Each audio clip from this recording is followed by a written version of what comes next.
आइए हम आपको लिए चलते हैं उत्तर प्रदेश की राज्यपाल, गुजरात की पूर्व मुख्यमंत्री हमारे साथ आनंदीबेन पटेल जी इस वक्त जुड़ चुकी हैं। बहुत बहुत धन्यवाद आपका। दशहरे के दिन आप जुड़ी हमारे साथ और दशहरे की हमारी तरफ से, एनडीटीवी के तमाम दर्शकों की तरफ से आपको बहुत शुभकामनाएं। उत्तर प्रदेश के 40 जिलों में डायरिया नेट जीरो प्रोग्राम को प्रोत्साहित किया जा रहा है। स्वच्छ विद्यालय चले जा रहे हैं। हम जानना चाहते हैं कि बनेगा स्वस्थ इंडिया कैंपेन को उत्तर प्रदेश की गवर्नर के तौर पे मैडम आप किस तरह से देख रही हैं? आपके लिए कौन से वो पॉलिसी इनिशिएटिव्स हैं जो सबसे अहम हैं और आप किस तरीके से दशहरे के दिन इसका मार्गदर्शन करना चाहते हैं?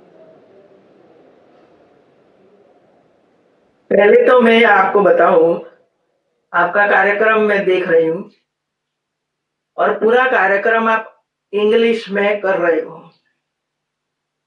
आधा तो मुझे ही पता नहीं चला क्या बोल रहे हो, क्योंकि मैं तो इंग्लिश सीखी ही नहीं हूं। और दूसरा, पूरे देश में ये कार्यक्रम जा रहा है और जो स्वयं सहायता समूह है वो गांव में बना हुआ है और उसको भी आपने शामिल किया है। तो पहले मेरी ये विनती है आप सब लोगों को कि आप हिंदी में या तो लोकल लैंग्वेज में, यदि आप गुजरात में करते हो तो लोकल लैंग्वेज में करो। कौन सी महिला अंग्रेजी में, यदि आदिवासी हो कोई भी समझ सकते हैं मित्रों। तो मेरा पहला ये आपको वो था कि आप लोकल लैंग्वेज, जो हमारी नई पॉलिसी भी वही कहती है कि 1 से 7 कक्षा तक हम लोकल लैंग्वेज में बच्चों को सिखाना चाहिए। तो हम ऐसे कार्यक्रम करते हैं और खास करके महिलाओं के लिए, बच्चों के लिए, संस्कार के लिए, पढ़ने के लिए, स्वास्थ्य के लिए, एजुकेशन के लिए करते हैं। तो मुझे लगता है कि लोकल लैंग्वेज में हो तो बहुत ही अच्छा रहेगा और ये जो आप मेहनत कर रहे हो ना वो सक्सेस होगा मित्रों। उत्तर प्रदेश की मैं बात कर रही हूँ। देश के 6000 स्कूलों में तो पहले तो स्थानीय भाषाओं में ये कार्यक्रम होता है और अलग अलग राज्यों में जो वहाँ की स्थानीय भाषा होती है उसी में होता है। चूंकि ये कार्यक्रम एनडीटीवी पे भी आ रहा था, उसके कुछ हिस्से अंग्रेजी में भी थे, लेकिन आपका फीडबैक हमारे लिए बहुत अहम है। और साथ ही साथ हर शहर में, हर स्कूल में, हर गांव में जहां पर भी ये कार्यक्रम 365 दिन एक्टिवेट किया जाता है वो वहीं की स्थानीय भाषा में किया जाता है। लेकिन आपका फीडबैक हमारे लिए अहम है और इसको हम जरूर आगे चल के ख्याल में भी रखेंगे। आप बता रही थी कि इस कैंपेन को आगे कैसे लेके जाया जाए, उस पर आपकी क्या विचार है? ये कैंपेन आगे ले जाने के लिए सबसे पहले आपको वुमन को इकट्ठा करना पड़ेगा। ये टीवी के माध्यम से वे लोग समझ नहीं पाते हैं।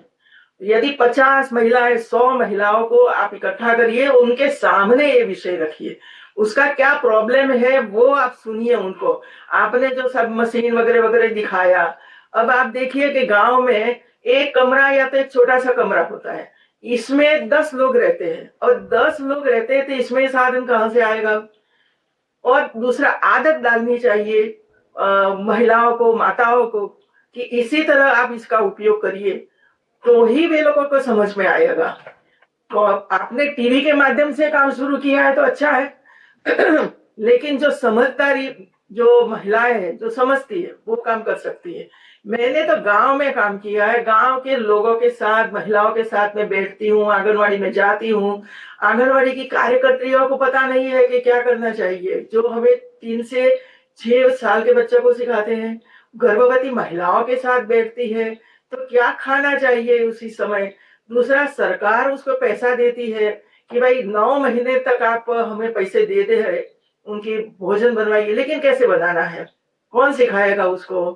तो ये जो काम है ना, वो आंगनवाड़ी कार्यकर्ती, आशा वर्कर है वहां, जो हेल्थ के बारे में वो देखभाल करती है। तो ये काम करना चाहिए मित्रों। दूसरा मैं बताऊं आपको, जो दवाइयां है वो दवाइयां का हम क्या उपयोग करते हैं।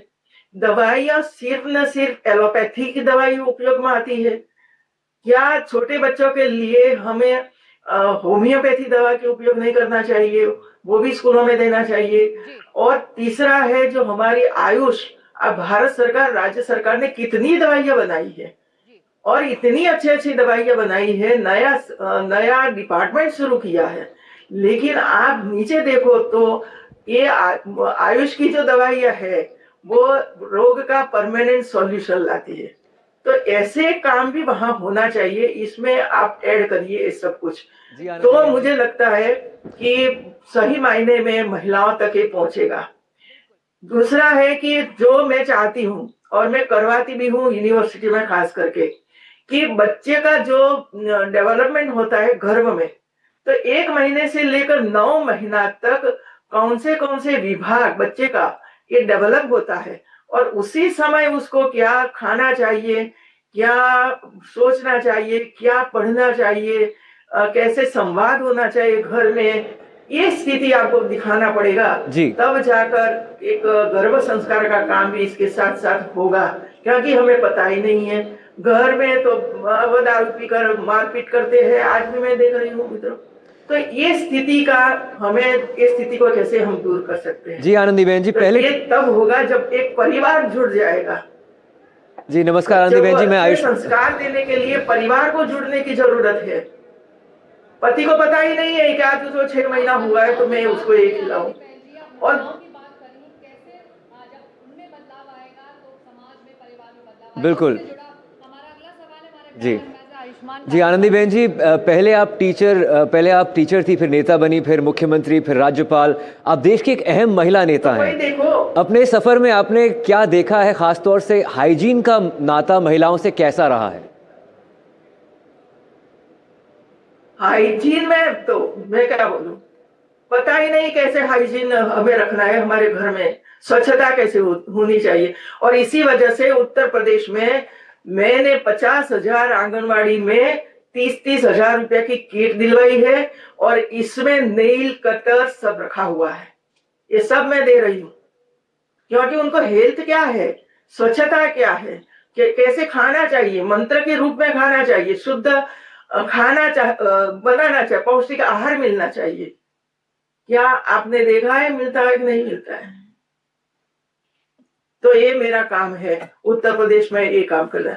दूसरा, मैं जब गुजरात में थी तब दीपावली के बाद गुजरात की सभी आंगनवाड़ी और गुजरात की सभी प्राइमरी स्कूल में हम लोग हेल्थ चेकअप करवाते थे, और इसके साथ साथ उसको परमानेंट उसका कोई रोग है तो उसकी बीमारी दूर करने के लिए सरकार खर्च करती थी, और फ्री में दवाई मिलती थी, फ्री में ऑपरेशन होता था, और एक स्वस्थ बच्चे को बनाने के लिए हम काम करते थे।